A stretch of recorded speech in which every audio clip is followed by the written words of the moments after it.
दोस्तों, आप सभी को कारगिल विजय दिवस की बहुत बहुत शुभकामनाएं। आप सबको पता है कि 26 जुलाई 1999 को विजय का परचम कारगिल की चोटियों पे भारतीय सेना ने लहराया था। लेकिन दोस्तों, कारगिल के बारे में तो सब सुनाते हैं। मैं आज आपको यह बताऊंगा कि कारगिल का युद्ध है वो आखिर हुआ क्यों, क्या कारण था कि पाकिस्तान को कारगिल के अंदर घुसना पड़ा, वो कौन सी बेइज्जती थी जो पाकिस्तान महसूस कर रहा था साल दर साल दर साल। वो बेइज्जती एक टीस की तरह उसको चुभ रही थी और कहीं ना कहीं उसको हिसाब बराबर करने की लत लग चुकी थी। 1971 का तो आपने सुना है, जब पाकिस्तान के दो टुकड़े करे, लेकिन उसके बाद भी 1984 में पाकिस्तान को एक बेइज्जती महसूस हुई। 1984 में भारतीय सेना को यह पता लगा कि सियाचिन के एरिया में पाकिस्तान ने अपनी तरफ से माउंटेनियर्स जो हैं उनको भेजना शुरू कर दिया, विदेशी माउंटेनियर्स को भेजना शुरू कर दिया कि साहब आप जाइए, घूम के आइए, हमारा एरिया, कोई दिक्कत नहीं है, हम आपको वीजा देंगे, हम आपको परमिशन देंगे। यानी कि जब पाकिस्तान परमिशन देता माउंटेनियर्स को, जो यूरोप के थे, अमेरिका, कनाडा के थे, तो जाहिर सी बात है फिर दुनिया ये मानने लगती कि पाकिस्तान परमिशन दे रहा है तो पाकिस्तान का ही एरिया होगा। उस समय पे सियाचिन में कोई था नहीं, ना भारत ना पाकिस्तान, लेकिन एरिया तो यकीनन भारत का था। दोस्तों, हुआ यह कि भारत को पता लग गया कि पाकिस्तान क्या चाहता है। पाकिस्तान चाहता था कि सियाचिन हड़प ले। इसके पहले कि पाकिस्तानी सेना कुछ हरकत करती, हरकत में आ गई भारतीय सेना। भारतीय सेना ने अपने फौजी भेजे, अपने अफसर भेजे और सियाचिन पे तिरंगा लहरा दिया। बहुत कोशिश करी पाकिस्तान ने, अपने लोग झोंक दिए, मार दिए अपने सैनिक, लेकिन भारत की गिरफ्त से, भारत की चुंगल से सियाचिन ग्लेशियर वो छोड़ा नहीं पाया। दोस्तों, बाना पोस्ट की तो कहानी आपने सुनी होगी, जिसका नाम कायद पोस्ट था, यानी कायद आजम मोहम्मद अली जिन्ना के नाम पर कायद पोस्ट, सबसे ऊंचा 20-21 हजार फुट की ऊंचाई पर, जिसको पहुंचने के लिए 1000 फुट से ऊंची ऐसी बर्फ की सीधी खड़ी दीवार पार करनी पड़ती। वो भी इंडियन आर्मी ने करा। नायब सूबेदार बाना सिंह अपने लोगों के साथ कायद पोस्ट पे चढ़ दौड़े। आज उस पोस्ट का नाम बाना पोस्ट है। 1971 की बेइज्जती, सियाचिन की बेइज्जती, और फिर सियाचिन पे जो काउंटर अटैक करा पाकिस्तानियों ने, उसको रिपेल कर दिया, उसको पछाड़ दिया भारतीय सेना ने। पाकिस्तान आग बबूला हो गया। पाकिस्तानी अफसरों ने एक प्लान निकाला, और खासतौर से एक अफसर था जिसको बड़ी दिक्कत थी। उसने बेनजीर भुट्टो को यह प्लान दिया।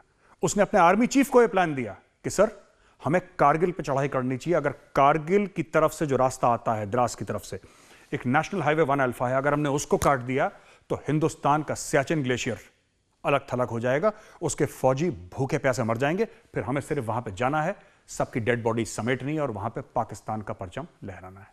यह प्लान था उसका। वो वही ब्रिगेड कमांडर था जिसके तहत सियाचिन ग्लेशियर से भारतीय सेना ने पाकिस्तानी आर्मी को खदेड़ा था। मैंने आपको बताया था ना 1984 में क्या हुआ था।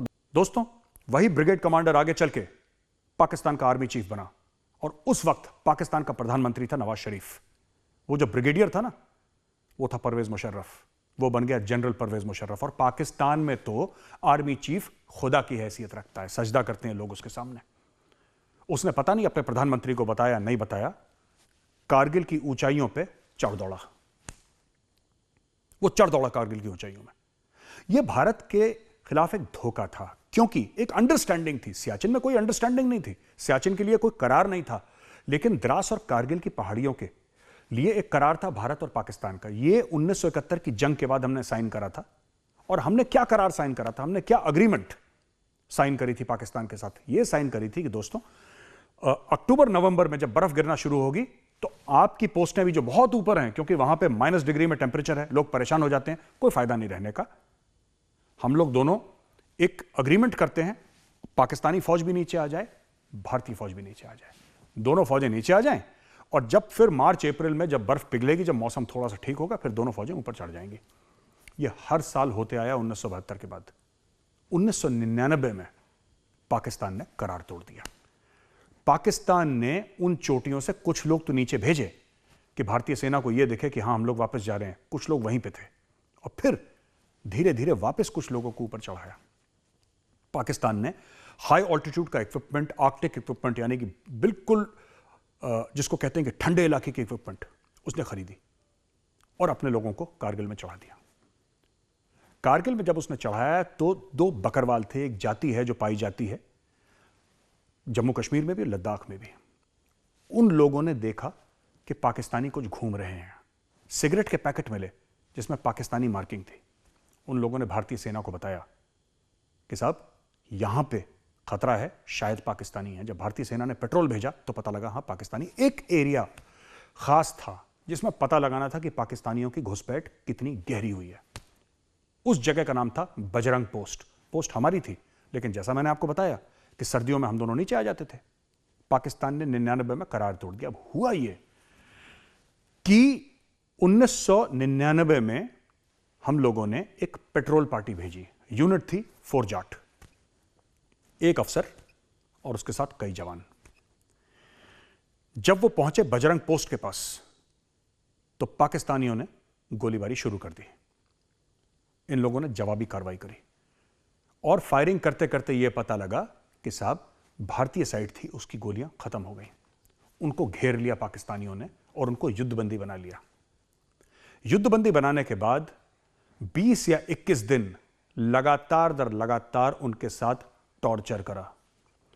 उनकी उंगलियां काट दी, उनकी चमड़ी छील दी, उनकी आंखें फोड़ दी, गरम गरम सुए उनके कान में डाले, उनके कान के पर्दे फाड़ दिए, उनके नाखून निकाल दिए, उनके छोटे छोटे टुकड़े करके पॉलिथीन के बैग में और फिर बोरे में डाल के भारतीय सेना को वापस दिए गए।